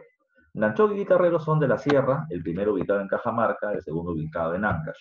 ¿Qué se encontró en Nanchoc? Terminan siendo la evidencia más temprana de horticultura, es decir, son los horticultores más antiguos del territorio peruano. ¿Qué se cultivó? Calabaza, maní, quinoa y oca. En Guitarrero, ¿qué se ha encontrado? También se han encontrado evidencia de horticultura. Hasta hace algún tiempo atrás, hasta el año 1997, se consideraba que los horticultores más antiguos del Perú eran Guitarrero, pero luego se encontró Nanchoc y lo terminó desplazando. Guitarrero cultivaba payar, ají y frijol. Pero son muestras de horticultura y están en la sierra. Mientras que Telar Machay es un caso especial. Telar Machay es un criador de animales, y este personaje va a terminar siendo el domesticador de camélidos. ¿Qué se encontró en Telar Machay? ¿Ya? En Telar Machay no se encontró ni un solo hueso humano. Lo que se encontró, fue espacios donde había dos cosas: esqueletos de auquénidos, ya, o de camélidos andinos, ya, y se terminó encontrando además, ya, excremento fosilizado de estos animales, ya. El hecho que se encuentre huesos y excremento en un solo lugar era no porque estos animales decidieron vivir ahí, ya, no obligados a vivir ahí, fueron domesticados. ¿Qué animales fueron domesticados? Eso fue pregunta de examen de admisión. Recuerden, le decía hace un rato que los animales tienen una vida salvaje. Los camélidos, ya, en vida salvaje son dos: el guanaco y la vicuña, ya. Cuando el guanaco es domesticado, se le conoce como llama, y cuando la vicuña es domesticada, se le conoce como alpaca. Entonces, ante la pregunta de examen de admisión es, ¿qué restos se encontraron en Telar Machay? La respuesta eran llama y alpaca, porque eran animales ya domesticados. No se olviden. También está otro resto, que se los puse en el cuadro anterior, Piquimachay 2. ¿Ya? Piquimachay 2 termina siendo una muestra de crianza de cuyes, ¿ya? Es un cunicultor, ¿ya? No se olviden de ese dato también. En el caso de la costa, encontramos a dos. Tienes al hombre de Santo Domingo de Paracas, ya ubicado en Ica, y tienes al hombre de Chilca, ubicado en la zona del sur de Lima. En el caso de Santo Domingo y Paracas, ¿qué encontramos? Hay aldeas. Ellos están viviendo a la intemperie, ¿ya? Pero la de Paracas es la más antigua de la costa peruana, ¿ya? No se olviden. Ahora, los dos están y por lo tanto la pesca ya terminaba siendo una actividad importante para ellos. El hombre de Santo Domingo hace algo muy especial. El hombre de Santo Domingo pesca con redes, ¿ya? Ahí dice hecho con fibra de cactus. El cactus, recuerden, las cactáceas crecen en la costa en gran cantidad porque son plantas que necesitan poca agua, ¿ya?, para su desarrollo. Entonces, ¿qué se encontró acá? El cactus va a terminar requiriendo muy poca agua para poder crecer. Si tú cortas su tallo, ¿ya?, el agua no sube y se va a secar muy rápidamente y pasa de verde a marrón. Cuando se seca se puede deshilachar. Estos hilos van a terminar siendo entrelazados, ¿ya?, y van a terminar teniendo pequeñas soguillas. Y si estas soguillas tú las terminas entrelazando, vienes teniendo una red. Eso es lo que utilizaba el hombre de Santo Domingo. Con las redes, la pesca termina siendo más eficiente. Menos desgaste, porque no tengo que estar pescando con lanzas, como lo hacía el hombre de Paiján. Lo cual tienes que tener un ojo de halcón para darle al pez. En cambio, yo terminaba teniendo mayor cantidad de alimentos mediante las redes sin tanto esfuerzo. Y eso es lo que debe buscar la economía. Producir más con menos desgaste humano. Y eso es lo que hace el hombre de Santo Domingo. Otra característica con Santo Domingo es que ellos van a terminar teniendo el primer instrumento musical que se conozca. Es el hecho hecho de hueso. Recuerden que los huesos, incluidos los humanos, no son sólidos, ¿ya? Los huesos son tubulares. Es decir, si uno parte un hueso a la mitad, lo que vas a terminar encontrando es un tubo, es hueco, adentro de una membrana gelatinosa llamada tuétano. Si se quita eso, tienes un tubo, literalmente. Y es lo que hacían este caso. Ustedes por biología conocen que los huesos de las aves, por ejemplo, son menos densos que los huesos humanos o que los animales terrestres. ¿Por qué? Porque necesitan tener menos peso para poder volar. Entonces, a los pelícanos se les terminaba rompiendo el hueso, ya se les terminaba sacando el tuétano y tenían un tubito. En la parte superior le hacían vamos a poner así, le hacían un huequito acá, ya, y ya terminabas teniendo una pequeña flautita. ¿Ya? Ella terminaba siendo la flauta que ellos terminaron produciendo. ¿Ya? Es el primer instrumento. ¿Para qué? No sé. ¿Ya? Interpretaciones muchas. Yo creo que es un piquito, ¿ya? Pero eso es lo que ellos terminaron teniendo. En el Chilca, ¿qué encuentras? Encuentras anzuelos. Ellos pescan con anzuelo. Ellos no pescan con red, sino que hacen una soguilla de fibra de cactus, a la cáscara de cactus, le terminan poniendo un montón de espinas y lo terminan dejando flotando en el mar. Así que el pez termina viendo lo que flota, dice comida, agarra y se fregó. Ya lo terminamos pescando. ¿Ya? A ver, me están planteando por interno. Me dicen, profesor, ¿cuántas notas musicales tuvo un instrumento de Santo Domingo? Una nomás. ¿Ya? Las de Caral tienen huecos en diferentes lugares y se logran sacar 7 notas musicales de ese Caral. Dice, ¿en Chilca se produjo la primera domesticación animal del perro? Sí, pero la diferencia es que mientras que animales como la llama, la alpaca o el cuy eran para comer, el perro es un animal de compañía, es un animal que está cerca al ser humano, no es para comerse, a menos que estén en Chile. Por otro lado, ¿ya? Por otro lado, dice también, la economía del hombre de Chilca está ligado a pesca, a mariscos, muy bien. Pero en el caso de Chilca hay un caso especial. Ellos van a terminar teniendo viviendas en forma de panal, ¿ya? En forma de panal, semisubterráneas. Es una cuestión muy especial de ellos. El hombre de Chilca vive en la playa, ¿ya? Él vive en la playa, ¿sí? Muy cerca al mar. Y como la tierra de la playa es muy caliente, lo que ellos hacían era excavaciones de aproximadamente 1 metro, ¿ya? ¿Por qué? Porque la tierra era un poco más húmeda y un poco menos calurosa, por lo tanto. Entonces, sobre ellas terminaban haciendo sus viviendas que tenían estructuras ya sea de caña o de madera o hasta de huesos de ballenas que le terminaban sirviendo para poder darle forma a sus viviendas. Caso especial de Chilca es que ellos son el grupo semisedentario más importante de esta época del Arcaico Inferior.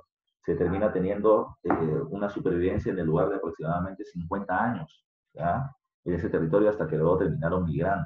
Son casos muy especiales. A ver, ¿qué me dicen en el chat? Ya vamos a ir acabando también. Ya, claro, eran fichos, ellos vivían en la playa, no como tú que vives en el desierto. A ver, sigamos avanzando. ¿Ya? Dice, el arcaico superior. ¿Ya? En el caso del arcaico superior, esta etapa está relacionada al neolítico de la historia universal. A ver, cuando hablamos del neolítico, recuerden que en el neolítico lo que vamos a encontrar es que hay 2 grandes cambios. Uno, los grupos humanos pasan de nómadas a sedentarios, ¿ya? Y eso es lo que estoy viendo por acá, sedentarios. ¿Ya? Y segundo es que pasamos de una economía depredadora a una economía productiva. Esos son los 2 grandes cambios de este periodo. Ahora, ¿qué es lo que va a suceder? ¿Ya? ¿Qué es lo que va a suceder? Cambios. A ver, economía productiva. Se va a terminar produciendo una agricultura extensiva o de secano. Te ponen un término muy, muy, muy técnico. ¿Ya? Profesor, ¿qué es eso?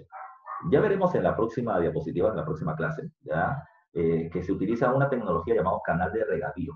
Cuando yo uso una tecnología para poder cultivar un suelo, a eso se le llama agricultura intensiva.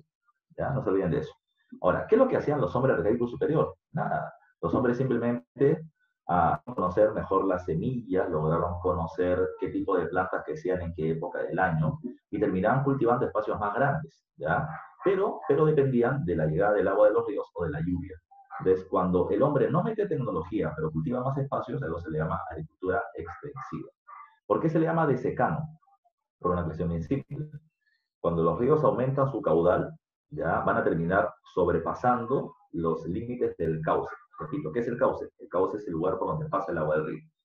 Cuando aumenta su caudal del río, se desborda. Y esta zona de las laderas se se moja. Ahí no puedo cultivar nada, ¿ya? Cuando esta se seca, es el lugar adecuado para poder cultivar. Por eso se llama agricultura de secano. ¿Ya? No sé si me deja entender la idea, ¿ya? Ahora, esto es lo que tenemos, espacios más grandes para el cultivo. Ya no son pequeños huertos como la horticultura del arcaico inferior, son espacios más grandes, pero donde todavía no se aplica tecnología. Y además de eso, ya no criamos algunos animales, sino que se crían muchos animales. Eso se llama ganadería. Eso es lo que encontramos en el arcaico superior. Segundo cambio importante, los grupos humanos se hacen sedentarios. Ahora, es ahí donde hay un cambio. Lítico y arcaico inferior, los grupos humanos son bandas. Pero en este periodo, ya los grupos humanos pasan a ser clanes. ¿Qué es un clan? Un clan son un conjunto de bandas o una serie de familias, ya una serie de familias que se terminan uniendo, ¿ya? Ahora, ¿por qué se unen? Bueno, se unen en base a varios elementos, ¿ya? El elemento más básico es la comida, como siempre, la supervivencia. ¿Qué ha pasado? En el arcaico superior, recuerden, la temperatura sigue creciendo, los desiertos han ido aumentando, el hombre necesita un lugar para poder vivir. ¿Qué pasa si un grupo A, una familia A y una familia B, buscando comida, migra y encuentran un valle fértil, ¿ya? Donde ellos ya saben cómo cultivarlo? Entonces tenemos dos opciones.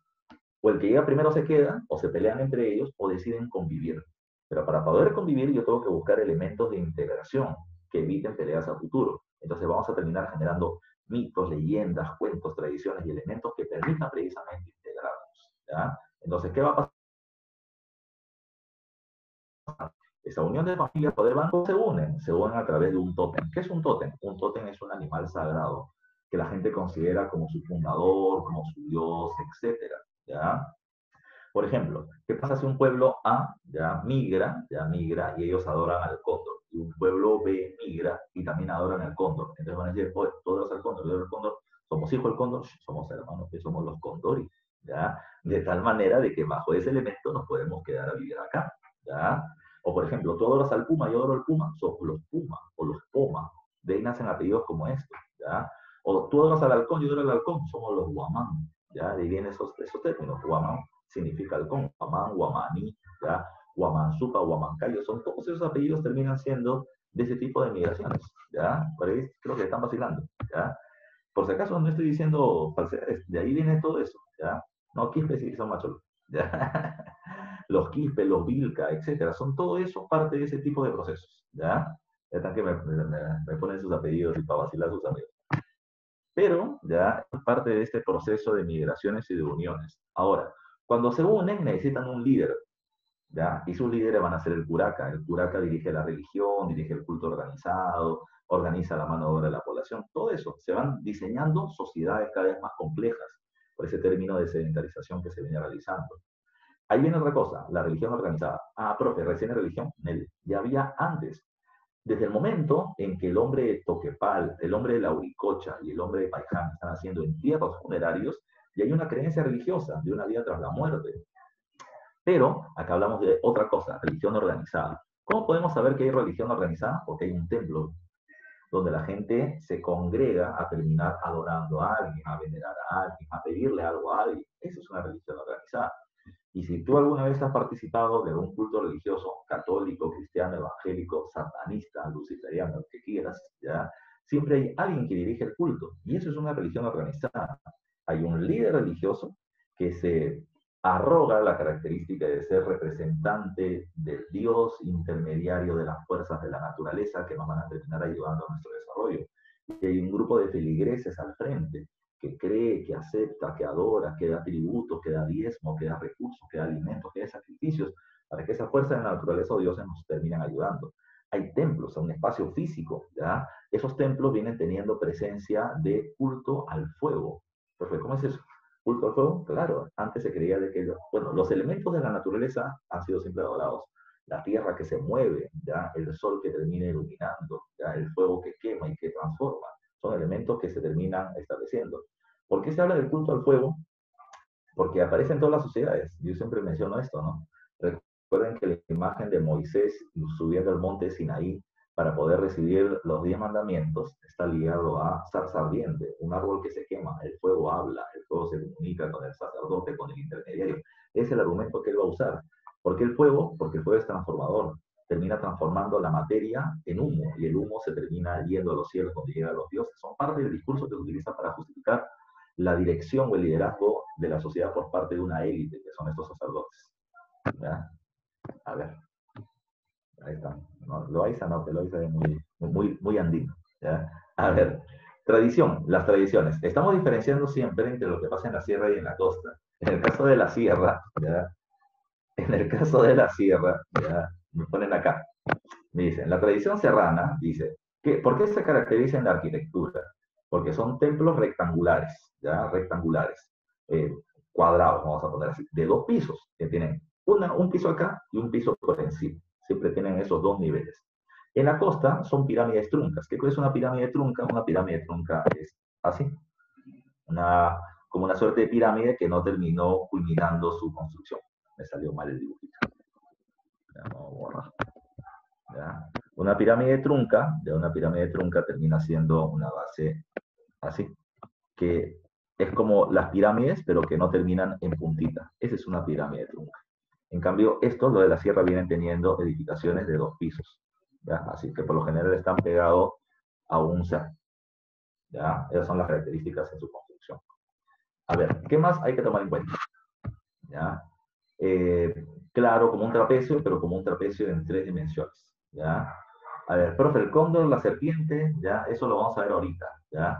Como el Sigurat me termina diciendo Alex Urco, la respuesta es no, porque el Sigurat es un edificio donde la construcción va un edificio sobre otro edificio, sobre otro edificio, sobre otro edificio.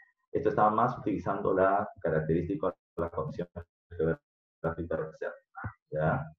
A ver, vamos a ver, vamos terminando, vamos a ver los restos de los textos superior. Tomen atención, ya después siguen haciendo sus juegos internos, ¿ya?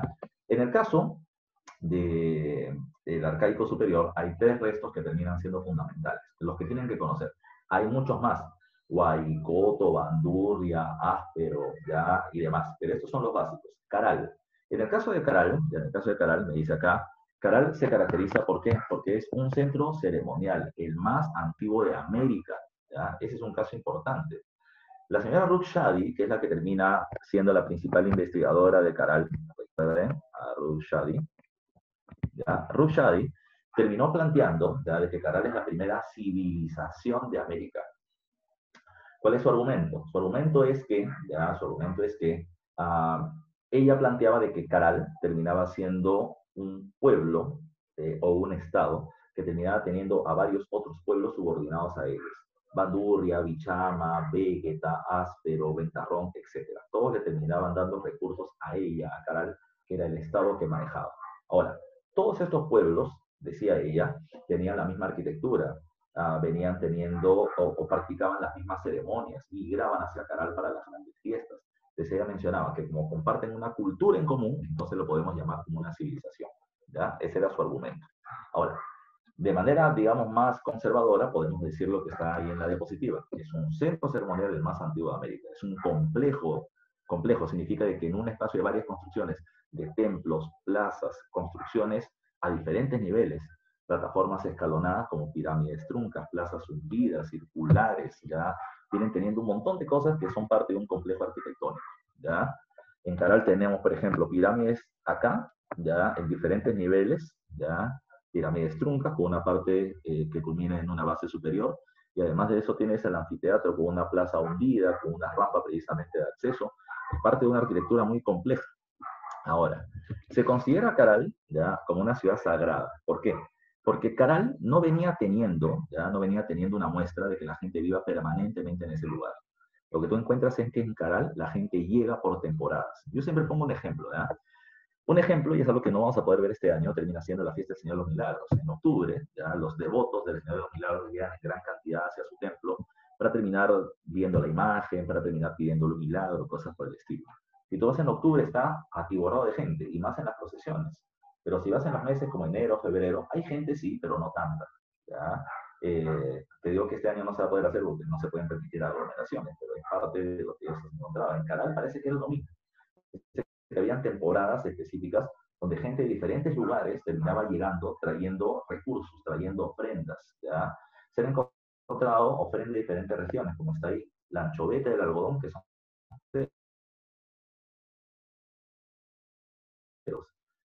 El maíz mote, que es el maíz de grano gigante, en diferentes lugares a llevar recursos ahí. O sea que la gente llegaba a una fiesta particular, hacían sus ceremonias y luego eso se quitaba. El nombre de ciudad ya lo hace un poco complicada porque no hay una muestra de vivienda permanente de una gran cantidad de población en el territorio. Sí viven sacerdotes, sí vive una élite, pero una población permanente en gran cantidad no hay. ¿Qué más se ha encontrado ahí? Se han encontrado instrumentos musicales, lo que hace un rato me preguntaban por interno. Recuerden, son flautas como las quenas que hizo el hombre de Santo Domingo, con la diferencia que no tenían el huequito en la parte superior, sino un poquito más allá, un poquito más acá. Por los diferentes lugares donde se ponían estos hoyos, es que se terminaban teniendo diferentes notas musicales. No es como una quena que tiene varios huecos, sino cada huesito tenía un huequito, pero distribuido en un lugar diferente. Por eso es que terminaba botando un sonido diferente también las 7 notas musicales. Se han terminado encontrando figuras antropomorfas de barro crudo. Ahí donde es que hay que recordar algo. No te olvides que este periodo es el periodo precerámico. Para que se pueda hablar de cerámica, se necesita 2 cosas. Uno, un material llamado arcilla, que es un tipo de tierra al cual se le echa agua y se le puede moldear. Y por otro lado, necesitas horno para poder secar ya esa figura. Si no hay arcilla y no hay horno, no se puede llamar cerámica. Lo que ellos tenían era barro crudo. ¿Qué significa? Yo agarraba el barro, le daba forma y esperaba que se seque al sol nada más. Eso es lo que tú encuentras ahí. Encuentras figurillas, ¿cuál sería la palabra? Funerarias, ¿ya? En las tumbas se terminan encontrando figurillas de hombres o de mujeres que hacen referencia precisamente a estos seres antropomorfos, son ofrendas funerarias. También se encuentran tejidos sin diseño. En Huaca Prieta vamos a encontrar la imagen de un cóndor y una serpiente en el tejido, que es el que está acá, ¿ya? Pero en Caral no, en Caral terminas encontrando una tela lisa nada más. Encuentras frisos, ya frisos, es decir, en algunos templos de Caral se terminan encontrando imágenes, esculturas que sobresalen de las paredes. Se han encontrado quipus, se han encontrado muchas cosas en Caral. Es interesantísimo. Pero recuerden, otro dato que ha sido pregunta de la UNI, recuerden que Caral tiene una antigüedad aproximada de 3.000 años antes de Cristo, o sea, 5.000 años de antigüedad del presente, y es contemporáneo a Egipto y la construcción de sus pirámides y los zigurats ya de la zona de Mesopotamia, de la época sumeria, muy antiguo. De la misma época, pero no tan antiguo, es Huaca Prieta. A pesar de que dice Huaca, no hay templo, por si acaso. Lo que hay es una aldea de horticultores avanzados, es decir, cultivos en espacios más grandes. ¿Ya? Se termina teniendo recolectores de marisco porque están en la costa. Y lo interesante son sus textiles, sus tejidos, ¿ya? Sus tejidos con imagen de cóndor y serpiente, que hace un rato les mencionaba. Muchas interpretaciones sobre esto. ¿Ya? El cóndor es un animal que se adora en la sierra, es un animal andino. La serpiente es costeño. Entonces tomen en cuenta de que muchos autores piensan, y estoy de acuerdo con eso, de que es un proceso de migración. Banda andina, ya de la sierra, banda costeña, terminaron chocando en el mismo territorio y decidieron unirse. Y una forma de poder recordar esa unión era mostrar sus 2 tótems unidos en uno solo. ¿Ya? Por eso precisamente la imagen. Ahora, es una forma de hablar de cómo se forjó el ayllu. Pero también en Huaca Prieta tienes esto, tienes un mate tallado pirograbado. El mate es la cáscara de la calabaza. Y esta se le ha terminado tallando, se le ha terminado raspando la superficie para poder dejar grabada una imagen. Si te das cuenta, acá tiene ojitos, ya tiene boquita, y acá viene teniendo orejitas. Esta es la imagen de un felino. Esto de acá es muy especial, porque la serpiente costeña, el cóndor andino y el felino de la selva son animales que van a terminar siendo dorados de manera permanente. En Chavín, por ejemplo, se fusionan estos y terminan apareciendo la imagen como la que sale en el Anzón, ¿ya? O la que sale en el obelisco o en la estela de Raimondi. Son parte de estas muestras que ya se venían teniendo en esta época. En Cotox, ya en Cotox encontramos, ya esto lo encontramos en la zona de Huánuco, parte sierra, parte selva, y en Cotox, ¿qué es lo que encontramos? Encontramos un centro ceremonial, ya interesante, ¿ya? ¿Por qué? Porque en Cotox encontramos esto que está acá, ya, mira tú, esto que está acá. Cotox es un templo que, mira tú, tiene primer piso y segundo piso. Recuerden que en la sierra tienen 2 niveles, ya no se olviden. Y ahí lo que encontramos son 3 templos. Tenemos el templo blanco, que está de número 1, ya acá. El templo de las manos cruzadas, ya en Cotox Mito. Y tenemos el templo de los nichitos en la parte superior. Al primero se llama templo blanco porque las paredes tienen ese color. Al segundo se llama las manos cruzadas porque lo que se encontró son esta imagen, ¿ya? De 2 brazos, ¿ya? Que en la parte superior tienen un hueco, ¿ya? De 2 brazos que están así, entrecruzados, ¿ya? que al parecer representa la unión de pueblos, una suerte de pacto, de alianza que hicieron entre los líderes de ese pueblo. Y en el punto número 3 tienes el templo de Lunicitos porque se encuentra altar de culto al fuego. Esas condiciones fueron las muy particulares que se tienen en este periodo, pero no te olvides, no hay cerámica, y hay una sociedad jerarquizada, porque hay templos, porque hay culto, pero lo que todavía no encuentras es cerámica, por eso es que se le sigue llamando periodo pre-cerámico, no se olviden de eso. Esto es lo que tenemos que ver el día de hoy en la clase, muchachos, ¿ya? Que corresponde a este proceso, pero todavía tenemos 5 minutos para poder trabajar la dirigida que se le envié a su... vamos a ponerlo por acá. Que se las terminé enviando a su aula virtual. Entonces vamos a compartir pantalla de esto. Okay. Ya. A ver, acá tenemos su dirigida. ¿Ya? Espero que la hayan estado resolviendo. Por el tiempo que tenemos, vamos a ver algunas preguntitas. Dice, la presencia de los primeros pobladores peruanos, ¿ya?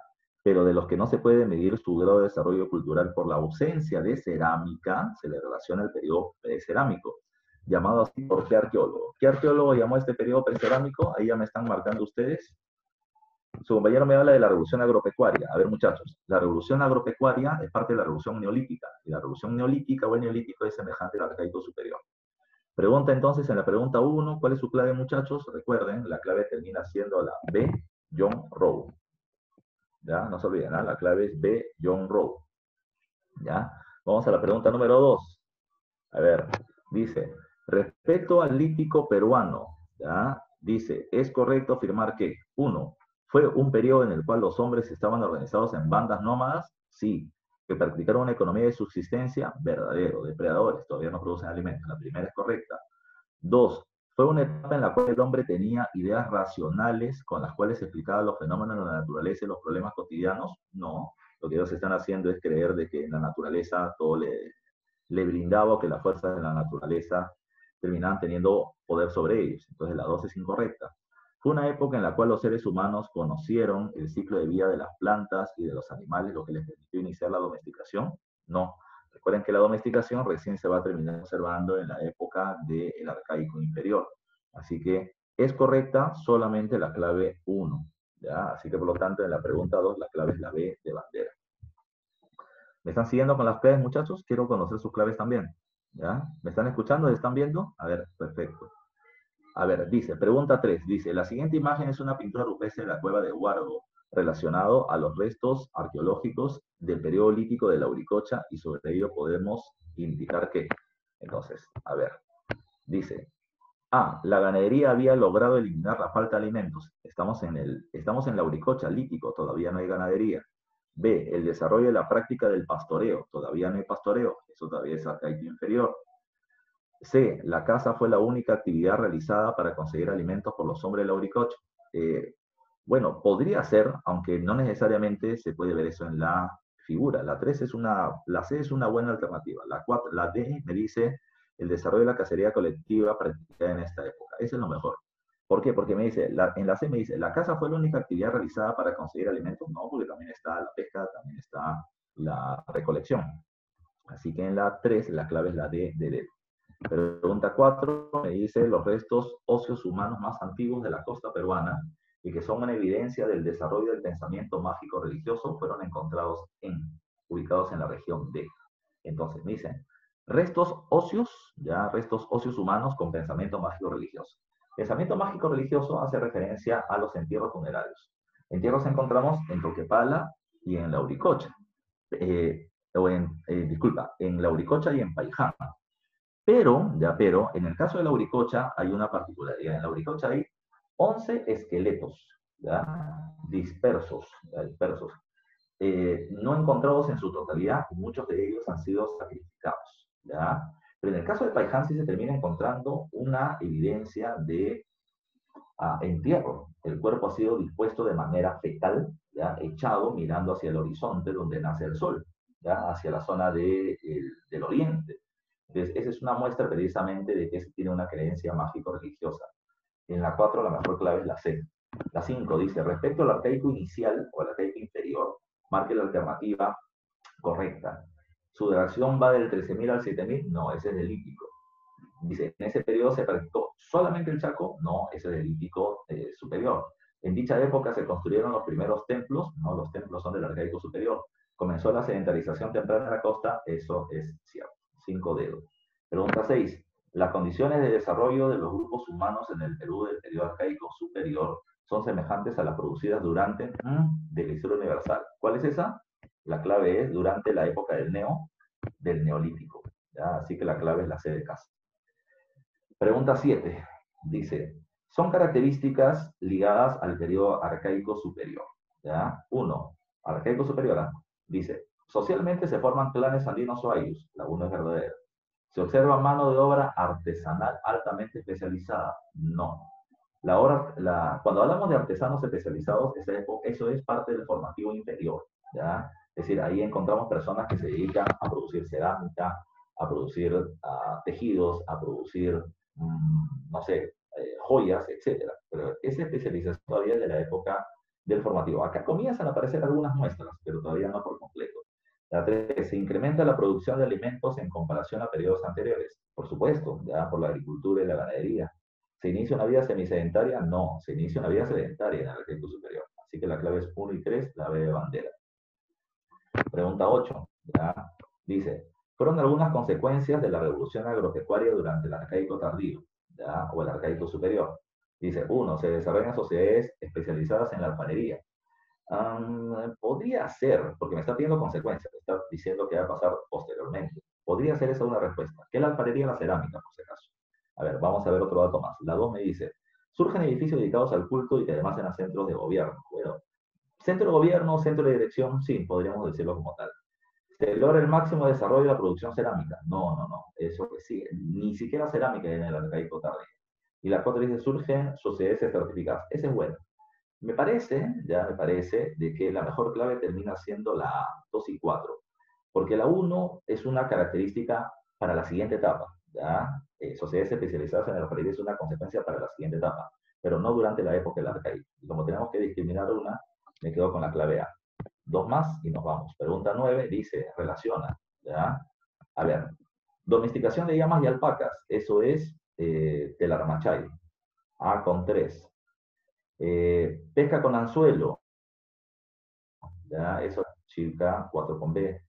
Ríos con diseño más antiguo del Perú, eso es Huaca Prieta, 1 va con C. Y la cantera y taller lítico es Chivateros. Así que la clave cuál sería 9, avión. Y la última, muchachos, para que vayan a almorzar, es esta misma. Me pasó esta.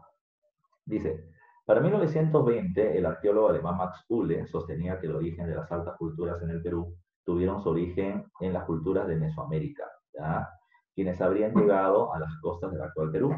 Sin embargo, ya, porque ahí se dice que Tello rebotó esa teoría. Bueno, con eso ya nos estamos aperturando el dato para la próxima clase. Mira, a ver, en el periodo, a ver, como le decía hace un rato, John Rowe decía de que para que haya una alta cultura hay que haber cerámica. Es una muestra de alta cultura, ¿ya? Entonces, Max le decía de que la cultura o la alta cultura en el Perú no se había producido acá, sino que había llegado desde Centroamérica. Los mayas con embarcaciones llegaron a la costa peruana y formaron dos culturas, la cultura proto-chimú en el norte, en la costa norte, y proto-nazca en la costa sur. Y según él, ya se mostraba una relación entre la costa peruana y los mayas por dos cosas. Uno, por las construcciones piramidales. Las construcciones elevadas eran una muestra, según Uhle, que nos relacionaba a los mayas. Y la lengua muchic, decía él, de la costa norte, es muy semejante a la lengua maya. Entonces él decía, alguna relación hay, es porque los mayas llegaron acá y fundaron culturas en la costa norte y costa sur que luego terminaron migrando hacia la sierra. Esa es la postura de Max Uhle. No tenemos una cultura propia, sino que nuestro alto desarrollo cultural es de carácter de inmigración. Por otro lado, eso se creyó durante buen tiempo, hasta que viene Julio César Tello, que venía de estudiar antropología en Harvard y arqueología en la Universidad de Berlín. Este pata ya va a terminar arqueólogo, ya además médico, ya doctor en San Marcos, ya en medicina humana. Viene planteando una teoría diferente. Él va a terminar planteando de que eso no es así. todos ellos están ligados a un tipo de propuesta llamada con el nombre de teoría difusionista. Es decir, se creía de que había una madre, ¿ya? Una cultura que le daba vida a las demás.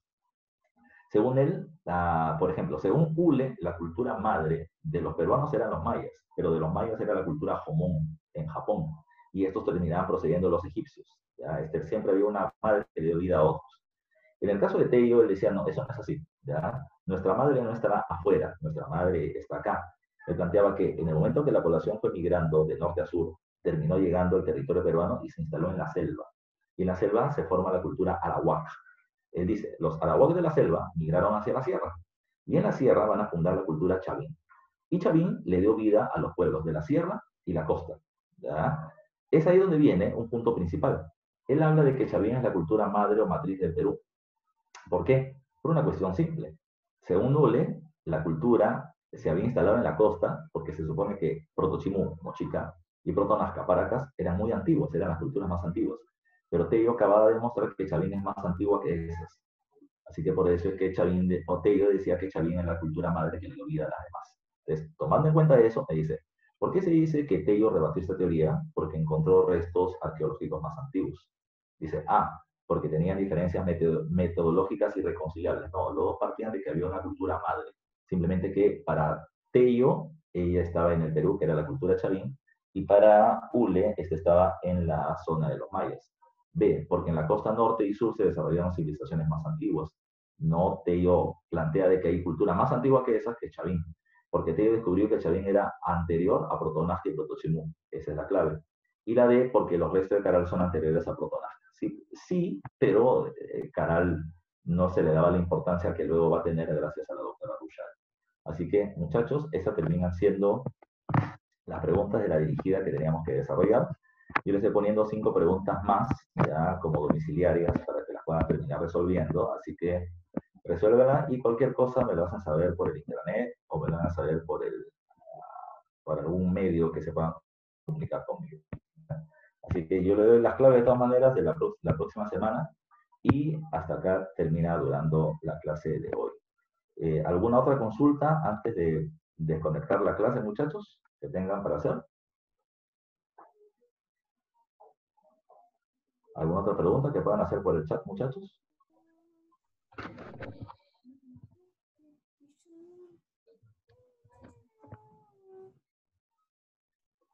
Bacán, todo claro, me dicen. Muy bien, gracias Miriam, gracias Alondra. Bueno, muchachos, entonces esta es la clase de hoy. La próxima semana vamos a terminar haciendo el periodo formativo. Ya eso implica Chavín principalmente, Chavín y Paracas como culturas principales.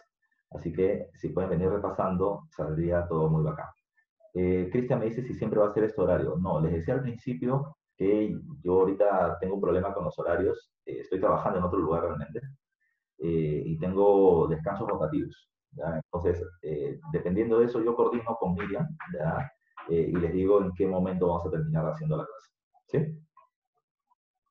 Bueno, muchachos, entonces me despido. Gracias, Maika. Gracias, profesor. Gracias, profe. Perfecto, gracias mucho. No, profe, Cuídese. gracias.